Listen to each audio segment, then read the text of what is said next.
ಆಡಳಿತಾರೂಢ ಪಕ್ಷ, ಮತ್ತೊಂದು ಕಡೆ ಮೈತ್ರಿ. ಅಧಿವೇಶನದ ಹೊತ್ತಲ್ಲಿ ಸರ್ಕಾರದ ವಿರುದ್ಧ ರಣಕಹಳೆಯನ್ನ ಮೊಳಗಿಸಲಾಗಿದೆ. ಸರ್ಕಾರವನ್ನ ಕಟ್ಟಿ ಹಾಕೋದಕ್ಕೆ ವಿಪಕ್ಷಗಳಿಂದ ಹೊಸ ಪ್ಲಾನ್ ಅನ್ನ ಮಾಡಲಾಗಿರುವಂತದ್ದು.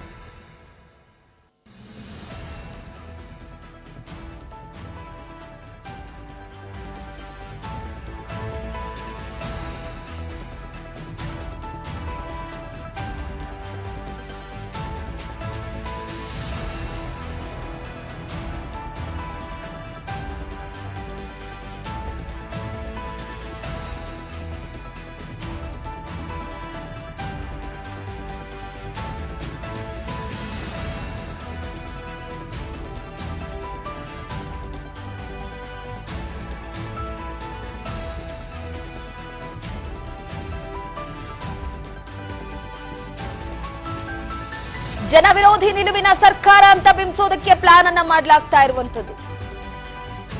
ಒಂದ್ ಕಡೆ ಆಡಳಿತಾರೂಢ, ಇನ್ನೊಂದು ಕಡೆ ಮೈತ್ರಿ ಹಗರಣಗಳ ವಿಚಾರವನ್ನ ಎಳೆ ಎಳೆಯಾಗಿ ಜನರಿಗೆ ತಿಳಿಸೋದಕ್ಕೆ ಸಿದ್ಧತೆಯನ್ನ ಮಾಡಿಕೊಳ್ಳಲಾಗ್ತಾ ಇದೆ. ಅಧಿವೇಶನದ ಹೊತ್ತಲ್ಲಿ ಸರ್ಕಾರದ ವಿರುದ್ಧ ರಣಕಹಳೆಯನ್ನ ಮೊಳಗಿಸೋದಕ್ಕೆ, ಸರ್ಕಾರವನ್ನ ಕಟ್ ಹಾಕೋದಕ್ಕೆ ವಿಪಕ್ಷಗಳಿಂದ ಹೊಸ ಪ್ಲಾನ್ ಮಾಡಲಾಗ್ತಾ ಇದೆ. ಹೋರಾಟದ ಕಾರ್ಯರೂಪವನ್ನ ಬದಲಾಯಿಸಿಕೊಂಡಿದ್ದಾರೆ ಈಗ ಕೇಸರಿ ಪಾಳೆಯ. ಜನತಾ ಕೋರ್ಟ್ನಲ್ಲೇ ನ್ಯಾಯ ಪಡೆಯೋದಕ್ಕೆ ಚಕ್ರ ವ್ಯೂಹವನ್ನ ರಚಿಸಲಾಗ್ತಾ ಇದೆ. ಜನವಿರೋಧಿ ನಿಲುವಿನ ಸರ್ಕಾರ ಅಂತ ಬಿಂಬಿಸೋದಕ್ಕೆ ಪ್ಲಾನ್ ಮಾಡಲಾಗ್ತಾ ಇದೆ. ಹಗರಣಗಳ ವಿಚಾರವನ್ನ ಎಳೆ ಎಳೆಯಾಗಿ ಜನರಿಗೆ ತಿಳಿಸೋದಕ್ಕೆ. ನೋಡಿ, ಡಿಸೆಂಬರ್ ತಿಂಗಳಲ್ಲಿ ಈಗಾಗಲೇ ಚಳಿಗಾಲದ ಅಧಿವೇಶನವನ್ನ ನಡೆಸೋದಕ್ಕೆ ಒಂದು ಕಡೆ ಪ್ಲಾನ್ ಮಾಡ್ಕೊಳ್ಳಲಾಗ್ತಾ ಇದೆ. ಅಧಿವೇಶನದ ಸಂದರ್ಭದಲ್ಲಿ ಕೆಲವೊಂದಿಷ್ಟು ಉತ್ತರ ಕರ್ನಾಟಕ, ಕಲ್ಯಾಣ ಕರ್ನಾಟಕ ಭಾಗದ ಜ್ವಲಂತ ಸಮಸ್ಯೆಗಳ ವಿಚಾರವನ್ನ ಚರ್ಚೆ ಮಾಡೋದಕ್ಕೆ, ಹಾಗೆ ರಾಜ್ಯದಲ್ಲಿ ಆಗ್ತಾ ಇರುವಂತಹ ಸ್ಥಿತಿಗತಿಗಳ ವಿಚಾರವಾಗಿ, ಸರ್ಕಾರದ ವಿಫಲತೆಯ ಕುರಿತು ಇವೆಲ್ಲಾ ವಿಚಾರವನ್ನ ವಿಪಕ್ಷ ನಾಯಕರು ಚರ್ಚೆ ಮಾಡೋದಕ್ಕೆ ಚಳಿಗಾಲದ ಅಧಿವೇಶನಕ್ಕೆ ಸಿದ್ಧತೆ ನಡೆಸಿದ್ದಾರೆ. ಆಡಳಿತ ಪಕ್ಷ ವಿಪಕ್ಷದವ್ರು ಏನೇ ವಾಗ್ದಾಳಿ ನಡೆಸಿದ್ರು ಕೂಡ ಆ ಸಂದರ್ಭದಲ್ಲಿ ಒಬ್ಬರನ್ನೊಬ್ರು ಬಿಟ್ಕೊಡ್ಬಾರ್ದು ಅನ್ನುವ ರೀತಿಯಲ್ಲಿ ಒಗ್ಗಟ್ಟಿನ ಮಂತ್ರವನ್ನ ಜಪಿಸ್ತಾ ಇದ್ದಾರೆ. ಇಂತಹ ಸಂದರ್ಭದಲ್ಲಿ ಹೋರಾಟದ ಹೊಸ ಕಾರ್ಯರೂಪವನ್ನ ಮಾಡಿಕೊಳ್ಳುವ ಮುಖಾಂತರವಾಗಿ ಕೇಸರಿ ಪಡೆ ತನ್ನದೇ ಆದಂತಹ ಚಕ್ರ ವ್ಯೂಹವನ್ನ ರಚಿಸೋದಕ್ಕೆ ಮುಂದಾಗ್ತಾ ಇದೆ. ಅದು ಕೂಡ ಅಧಿವೇಶನದ ಸಂದರ್ಭದಲ್ಲೇ. ಸದನದ ಒಳಗಡೆ ಹೋರಾಟಕ್ಕಿಂತ ಹೊರಗಡೆ ಹೋರಾಟವನ್ನ ನಡೆಸಲಾಗುತ್ತಾ, ಸದನದ ಹೊರಗಿನ ಹೋರಾಟಕ್ಕೆ ಒತ್ತು ನೀಡೋದಕ್ಕೆ ನಿರ್ಧಾರವನ್ನ ಮಾಡಲಾಗ್ತಾ ಇದೆ. ಸರ್ಕಾರವನ್ನ ಕಟ್ ಹಾಕಬೇಕು ಅಂತಂದ್ರೆ ಒಂದು ಕಡೆ ಸದನದ ಬಾವಿಗಿಳಿದು ಅಲ್ಲಿ ಗಲಾಟೆಯನ್ನ, ಪ್ರತಿಭಟನೆಯನ್ನ ಮಾಡಲಾಗ್ತಾ ಇತ್ತು. ಪ್ರತಿ ಅಧಿವೇಶನದ ಸಂದರ್ಭದಲ್ಲೂ ಕೂಡ ಕೆಲವೊಂದಿಷ್ಟು ವಿಚಾರಕ್ಕೆ ಸಂಬಂಧಪಟ್ಟಂತೆ ಸದನದ ಬಾವಿಗೆ ಇಳಿದು ಹೋರಾಟವನ್ನ ಮಾಡಲಾಗ್ತಿತ್ತು. ಆದ್ರೆ ಈಗ ಸ್ವಲ್ಪ ಡಿಫರೆಂಟ್ ಆಗಿರ್ಲಿ ಅಂತ ಈ ಹೋರಾಟದ ಹಾದಿ ಬೇರೆ ರೀತಿಯಾಗಿ ಮುಂದುವರಿಸಿಕೊಂಡು ಹೋಗೋದಕ್ಕೆ ನಿರ್ಧಾರ ಮಾಡಿದ್ದಾರೆ. ಅಂದ್ರೆ ಸದನದ ಒಳಗಡೆ ಹೋರಾಟಕ್ಕಿಂತ ಹೊರಗಡೆ ಹೋರಾಟದ ವಿಚಾರಕ್ಕೆ ಸಂಬಂಧಪಟ್ಟಂತೆ ಒತ್ತು ನೀಡೋದಕ್ಕೆ ನಿರ್ಧಾರ ಮಾಡಲಾಗಿದೆ. ಹಂತ ಹಂತವಾಗಿ ಸರ್ಕಾರವನ್ನ ಕಟ್ ಹಾಕೋದಕ್ಕೆ ಕೇಸರಿ ವ್ಯೂಹ ರಚನೆ ಮಾಡಲಾಗ್ತಾ ಇರುವಂತದ್ದು. ಏನೇ ಕಸರತ್ತು ಮಾಡಿದ್ರು ಕೂಡ ಚಾಟಿ ಬೀಸೋದಕ್ಕೆ ಕಮಲ ಪಡೆ ಪಣವನ್ನ ತೊಟ್ಟು ನಿಂತಿದೆ. ಪ್ರತಿ ಹಗರಣದ ವಿಚಾರವನ್ನ ಪ್ರಸ್ತಾಪಿಸಿ ಧರಣಿ ನಡೆಸೋದಕ್ಕೆ, ಸತ್ಯಾಗ್ರಹವನ್ನ ಮಾಡೋದಕ್ಕೆ ಮುಂದಾಗಿರುವಂತದ್ದು. ಜನರೊಂದಿಗೆ ಸೇರಿ ಹೋರಾಟವನ್ನ ನಡೆಸೋದಕ್ಕೆ, ಜನಾಭಿಪ್ರಾಯವನ್ನ ಸಂಗ್ರಹ ಮಾಡಿ ಭ್ರಷ್ಟಾಚಾರ ಸರ್ಕಾರ ಅಂತ ಬಿಜೆಪಿಯಿಂದ ಸಕಲ ತಯಾರಿಯನ್ನ ಮಾಡ್ಕೊಳ್ಳಲಾಗ್ತಾ ಇದೆ. ಮುಂದಿನ ವಾರವೇ ಸಭೆ ಕರೆದು ಚರ್ಚೆಗೆ ಮೈತ್ರಿ ಪ್ಲಾನ್ ಅನ್ನ ಮಾಡಲಾಗ್ತಾ ಇರುವಂತದ್ದು. ಅಂದ್ರೆ ಜನರಿಂದ ಆಯ್ಕೆಯಾಗಿರುವಂತಹ ಪಕ್ಷ, ಜನರ ತೀರ್ಪಿನಿಂದ ಆಯ್ಕೆಯಾಗಿರುವಂತಹ ಪಕ್ಷ, ಜನಾರ್ದನನ ಈ ಒಂದು ತೀರ್ಪಿನ ವಿಚಾರವಾಗಿ ಜನರಿಂದನೇ ಒಂದು ಕಡೆ ಚಾಟಿ ಬೀಸಬೇಕು ಸರ್ಕಾರಕ್ಕೆ ಅಂತ ಹಗರಣದ ವಿಚಾರಗಳನ್ನ ಎಳೆ ಎಳೆಯಾಗಿ ಬಿಚ್ಚಿಟ್ಟು ಜನರ ಹತ್ತಿರ ತಲುಪಿ ಜನರಿಗೆ ವಿಚಾರಕ್ಕೆ ಸಂಬಂಧಪಟ್ಟಂತೆ ಮನವರಿಕೆ ಮಾಡಿಕೊಡುವ ವಿಚಾರಕ್ಕೆ ಸಂಬಂಧಪಟ್ಟಂತೆ ಈಗ ಅಧಿವೇಶನದ ಹೊತ್ತಲ್ಲಿ ಸರ್ಕಾರದ ವಿರುದ್ಧ ರಣಕಹಳೆಯನ್ನ ಮೊಳಗಿಸೋದಕ್ಕೆ ಮುಂದಾಗ್ತಾ ಇದೆ ಮೈತ್ರಿ ನಾಯಕರ ಈ ಒಂದು ಪಡೆ.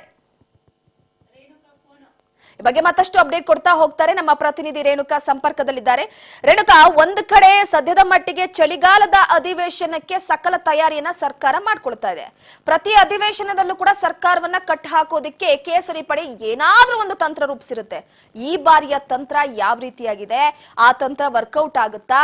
ಅದರ ಜೊತೆಗೆ ಸರ್ಕಾರದ ವಿರುದ್ಧ ಸಮರ ಸಾರೋದಕ್ಕೆ ಸಾಕಷ್ಟು ಒಂದು ಹಗರಣಗಳು, ಪ್ರಕರಣಗಳ ಒಂದು ಸುಳಿಯನ್ನೇ ಸಿಲುಕಿದೆ ಅಂತಾನೆ ಹೇಳ್ಬೋದು. ಹಾಗಾಗಿ ಇವೆಲ್ಲ ಒಂದು ಪ್ರಕರಣಗಳನ್ನು ಮುಂದಿಟ್ಕೊಂಡು ಹೇಗಾದ್ರೂ ಮಾಡಿ ಕಾಂಗ್ರೆಸ್ ಸರ್ಕಾರವನ್ನು ಮತ್ತಷ್ಟು ಸಂಕಷ್ಟಕ್ಕೆ ಸಿಲುಕಿಸಬೇಕು ಅನ್ನೋ ಒಂದು ನಿಟ್ಟಿನಲ್ಲಿ ಈಗಾಗಲೇ ವಿಪಕ್ಷ ನಾಯಕರುಗಳು ಕೂಡ ಒಂದು ಭರ್ಜರಿಯಾದಂತಹ ತಯಾರಿಯನ್ನು ಕೂಡ ನಡೆಸಿರುವಂತದ್ದು. ಅದರಲ್ಲೂ ಕೂಡ ಪ್ರಮುಖವಾಗಿ ಮೂಡ ಹಗರಣ, ವಾಲ್ಮೀಕಿ ಹಗರಣ ಸೇರಿದಂತೆ ಏನು ಮತ್ತಷ್ಟು ಕಾಂಗ್ರೆಸ್ ಒಂದು ಸಚಿವರ ಮೇಲೆ ಇರ್ತಕ್ಕಂಥ ಒಂದಿಷ್ಟು ಹಗರಣಗಳನ್ನು ಕೂಡ ಮುಂದಿಟ್ಕೊಂಡು ಈ ಬಾರಿಯ ಚಳಿಗಾಲದ ಅಧಿವೇಶನದಲ್ಲಿ ಚರ್ಚೆ ಮಾಡಬೇಕು, ಹೋರಾಟ ಮಾಡಬೇಕು, ಅಧಿವೇಶನ ನಡೆಸಲಾಗಿದೆ.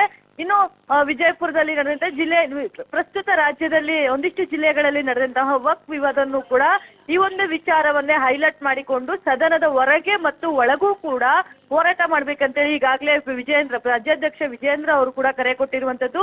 ಈ ಒಂದು ಹಿನ್ನೆಲೆಯಲ್ಲಿ ಕೂಡ ಅವರು ಕೂಡ ಈಗಾಗಲೇ 2 ತಂಡವನ್ನು ಕೂಡ ರಚನೆ ಮಾಡಲಾಗಿದೆ. ಈಗಾಗಲೇ ಒಂದು ತಂಡ ವಿಜಯಪುರಕ್ಕೆ ಹೋಗಿ ವರದಿಯನ್ನು ತಂದುಕೊಟ್ಟಿತ್ತು. ಆದ್ರೂ ಕೂಡ ಸದನದ ವೇಳೆ ಮತ್ತಷ್ಟು ಹೋರಾಟವನ್ನು ಗಟ್ಟಿಗೊಳಿಸಬೇಕು ಅನ್ನೋ ಒಂದು ನಿಟ್ಟಿನಲ್ಲಿ ಈಗಾಗಲೇ ಮತ್ತೆ 2 ತಂಡಗಳನ್ನು ಕೂಡ ಈಗಾಗಲೇ ರಚನೆ ಮಾಡಿದೆ. ವಿಜಯಪುರದಲ್ಲಿ ಶಾಸಕ ಯತ್ನಾಳ್ ಅವರು ಕೂಡ ಅವರ ಒಂದು ಅಭಿಯಾನವನ್ನು ಕೂಡ ಶುರು ಮಾಡ್ಕೊಂಡಿದ್ದಾರೆ. ಹಾಗಾಗಿ ಈ ಬಾರಿಯ ಒಂದು ಅಧಿವೇಶನದಲ್ಲಿ ಈ ಒಂದು ವಿಚಾರಗಳನ್ನು ಮುಂದಿಟ್ಕೊಂಡು ಸರ್ಕಾರವನ್ನು ಮತ್ತಷ್ಟು ಒಂದು ಇಕ್ಕಟ್ಟಿಗೆ ಸಿಲುಕಿಸಬೇಕು.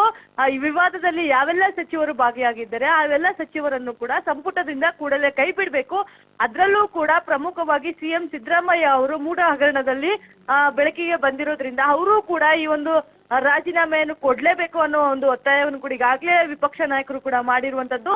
ಅದರಲ್ಲೂ ಕೂಡ ಈ ಬಾರಿಯ ಒಂದು ಅಧಿವೇಶನದಲ್ಲಿ ಮತ್ತೊಮ್ಮೆ ಈ ಒಂದು ಪ್ರಕರಣವನ್ನು ಚರ್ಚೆಗೆ ತೆಗೆದುಕೊಂಡು ಸಿಎಂ ಸಿದ್ದರಾಮಯ್ಯ ಅವರ ಒಂದು ಏನು ರಾಜೀನಾಮೆಯನ್ನು ಕೂಡ ಒತ್ತಾಯಿಸುವಂತದ್ದು. ಅದು ಇನ್ನು ಸಚಿವ ಜಮೀರ್ ಅಹಮದ್ ಅವರು ಏನು ರಾಜ್ಯದಲ್ಲಿ ನಡೀತಾ ಇರ್ತಕ್ಕಂಥ ವಕ್ಫ್ ವಿವಾದಕ್ಕೆ ಪ್ರಮುಖ ಕಾರಣ ಅಂತೇಳಿ ಈಗಾಗಲೇ ಜೆಡಿಎಸ್ ಬಿಜೆಪಿ ನಾಯಕರು ಕೂಡ ಮುಗಿಬಿದ್ದಿರುವಂತದ್ದು.